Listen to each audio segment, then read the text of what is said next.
let's see an example that's definitely an endgame. But first, I'm going to posit what I think is actually the defining feature of an endgame.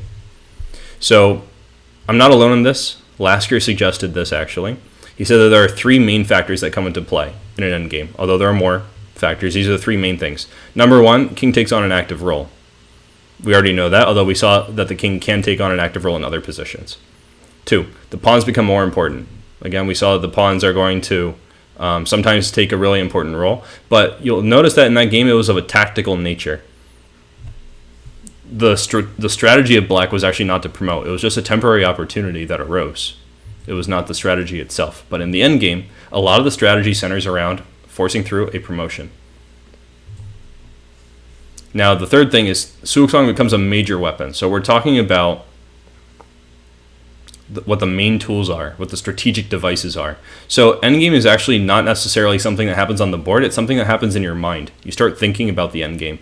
You start strategizing accordingly. You look for certain tools to work in the position that you think of together as an endgame strategy. So endgame is actually, in my opinion, a strategy. It's not something that happens necessarily on the board.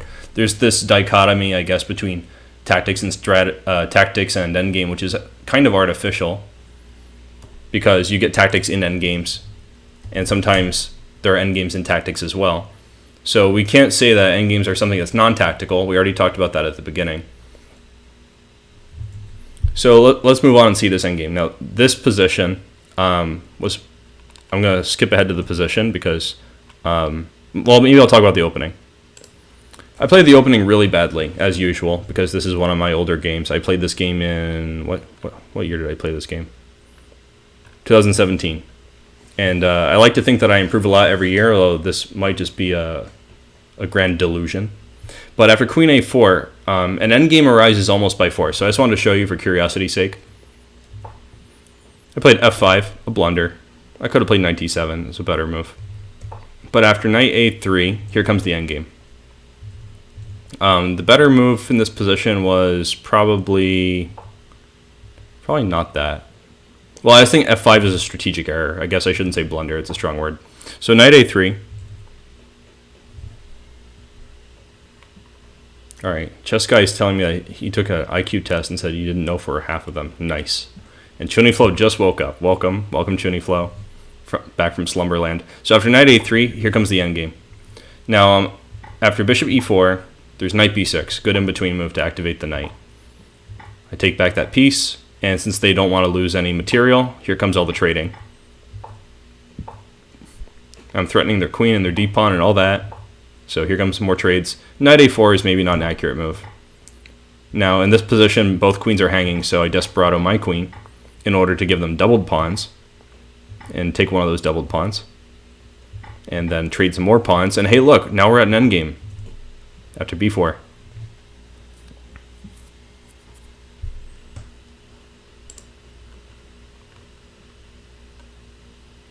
Chuniflo will go with me yelling at him. I'm not yelling yet. I'll yell later, Chuniflo. If you guys slack off in these chess puzzles. Just kidding. So this position is definitely an endgame. If we look at it in the light of these three factors that I mentioned, we have to talk about the activity of the king, the role of the pawns, and also Suksfang. So we're going to see that these three things come into play in this position. That's what I think makes this an actual endgame. There are 4 minor pieces, but it's still an endgame because these factors are the important factors. Chess Doofus, welcome. Always good to see you. Feel free to contribute here. So, with those 3 things in mind, I played knight a4. Also, just from a theoretical point of view, the bishop pair in the endgame is pretty good. So in this position, even though black is down a pawn, I did not accept my opponent's draw offer on this move. He offered a draw with b4. He actually offered several draws, so I don't remember all the times. But this is around the time when he started offering me desperately. I think he realized he didn't know how to win this position, even though he's up a pawn. And because he neglected to work on things like his king activity and such, he eventually lost the game down a pawn. Up a pawn. So after knight a4, they judiciously avoided the exchange of the bishop. And so a couple things about the endgame. I guess one of them is that the activity of all the pieces really matters a lot more. So having this knight on the edge of the board, you might think that's actually really bad. However, the knight is controlling some critical squares and has access to critical squares. Because this pawn on b4 is the weakness. Since the pawns are so important, just being near them is kind of useful. So the knight is already doing a pretty good job. So the next thing, what do you guys think black should do next?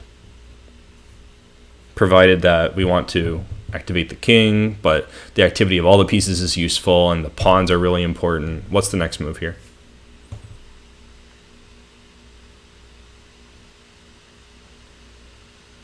By the way, Chess Guy, on the note of these IQ tests, I would advise you not to even care one lick. Because I've done some IQ tests for some reasons, and I think it's just a crock of nonsense.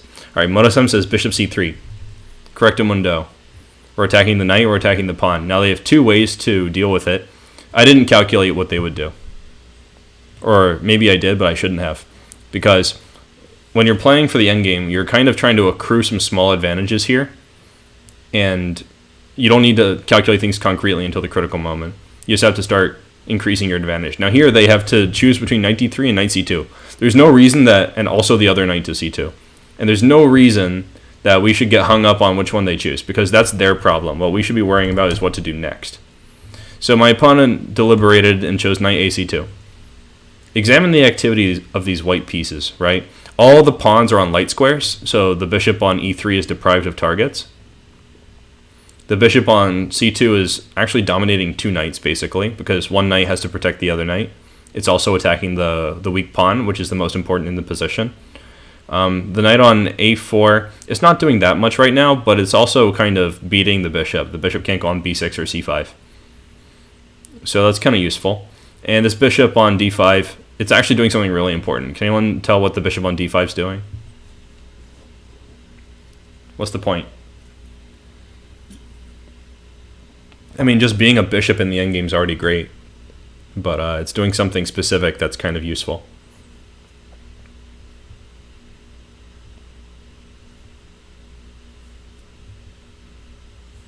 Alright, so Motosems is suggesting that I could go to b3. That's a threat, but even where it is, it's doing something useful. It turns out that even without moving, it's going to win some tempo. At least the way I remember the game, that was true. I kind of slapped this together. Stopping knight e3. Probably you mean knight f3. That's an important factor, because if they play knight f3, I could snap it off, and we would have same color bishops, so not even that drawish, and they would have a much worse pawn structure. So that's absolutely true. It's also eyeing the g2 pawn. That's part of why bishops are so good in the endgame. They can attack in a very useful way from far away, without even really trying. Yeah, knight f3, definitely not so good. So my opponent struggled to cope with these things. Now, I was not so judicious at this time. I played bishop b3. I think this is not super good. But I remember that I calculated knight d3, and I saw they could get away with it somehow, so I wanted to just stop that once and for all. So it might have been a good decision. I haven't checked this with the computer. And then played bishop d4. And I just mentioned how their bishop's not so good. So one principle that you can use to improve your endgame results is you can compare the pieces. If someone's offering a trade, or if you're thinking that they might offer a trade at some point, you should ask yourself, which of these pieces is the better one? So here I asked myself that question, and I said, I like my bishop, so I'm not trading it. So he offered a draw here. And if I really don't want to trade the bishop, we can take a draw with bishop c3. So of course I thought about it because I'm down a pawn. But I guess I'm a macho man or something. I took that bishop because I thought this was a better circumstance. They took with a pawn, and this creates another weakness. Now, I would say this endgame is at least equal, if not better for black now. I think they were thinking I'm creating a pass pawn, but we have to remember that creating a pass pawn is not necessarily one of the tenets of the endgame strategy. We want to accumulate some weaknesses in our opponent's camp. We want to avoid weakness in our own camp. We want to try to create a zugzwang position.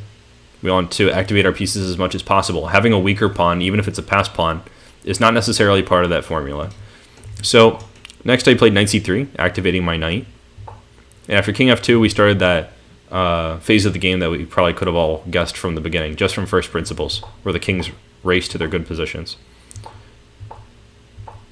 Now, they're maneuvering the knights uselessly because there are not really a lot of good squares for them. And notice how the black king is kind of just sauntered over to the queen side so easily, when the white king has only taken one move. So, definitely it's at least equal here. And I used some tactics to avoid having a problem. And now it's just pure bishop against knight. Even down a pawn, this position is great for black. And eventually they lost their material. And actually, incidentally, in this position, we see another interesting endgame motif. The knight is dominated. It would like to go on one of these squares, but the bishop is cutting all of them. That's a dominated knight. So the knight is a goner anyway. Black's threatening a5, so this pawn became especially prominent, to the point at which someone has to sacrifice a piece for a pawn. Now, you might be thinking, hey, there's no Zugzwang in here. Although, you could maybe argue that trapping the knight like that is some kind of Zugzwang. They have no way of improving their pieces. But it would also be losing if it was not their turn, so I think it doesn't count. But in this position, we are going to see a Zugzwang, because now there's a race. Who can tell me what is white's strategy here? What are they going to try? Most sensible play for white. They have 3 pawns against a bishop and 2 pawns. Should they just resign, or is there something worth doing?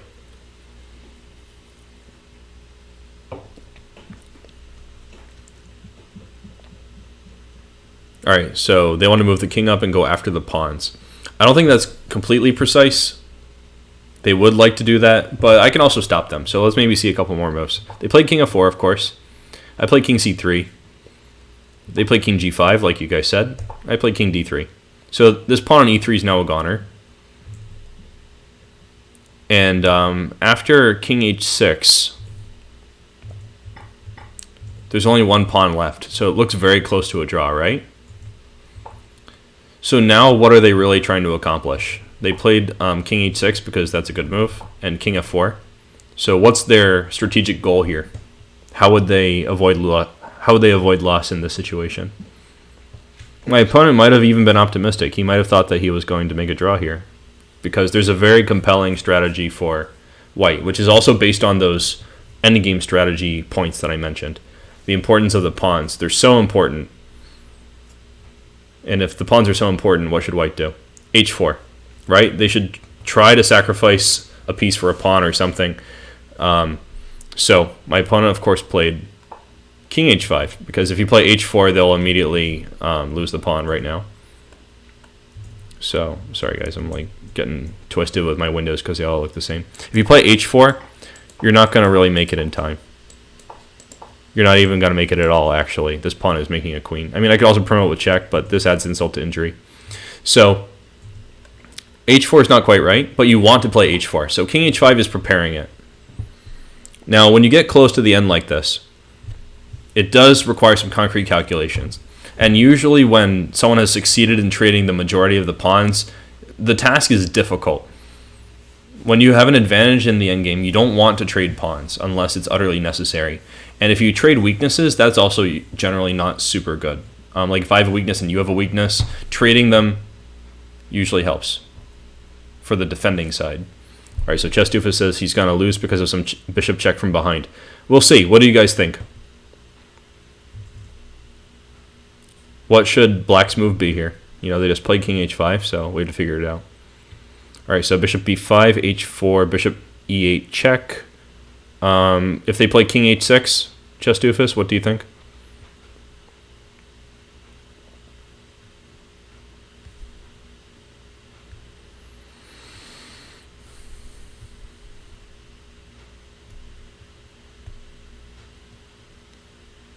Yeah, we take it on h4, and yes, it's a win. Maybe I shouldn't be asking so much. I actually chose a different route, but it's all the same. Trophy 74, the idea is to get black's g-pawn off the board, so there's a draw. Yeah, that's the drawing idea, but it's refuted in a variety of ways. Lichess is restarting in 10 minutes. That's wonderful news. I'm using Lichess. I play bishop e2, and after king g6, bishop f1, they resign, because this is a Zugzwang position. We could also do it this brute force way with bishop b5.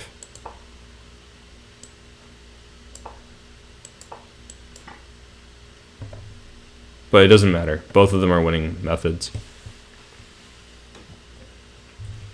Actually, I think as long as I don't leave this page, even if Lichess restarts, I should be able to show you guys all the examples. So if it gets messed up, I'll just open them in ChessBase, so you guys don't have to worry about that. So at any rate, so this was that example, one of my games, and this is definitely an endgame. It has all the strategic motifs that I mentioned. It has Zugzwang, it has importance of the pawns, it has king activity.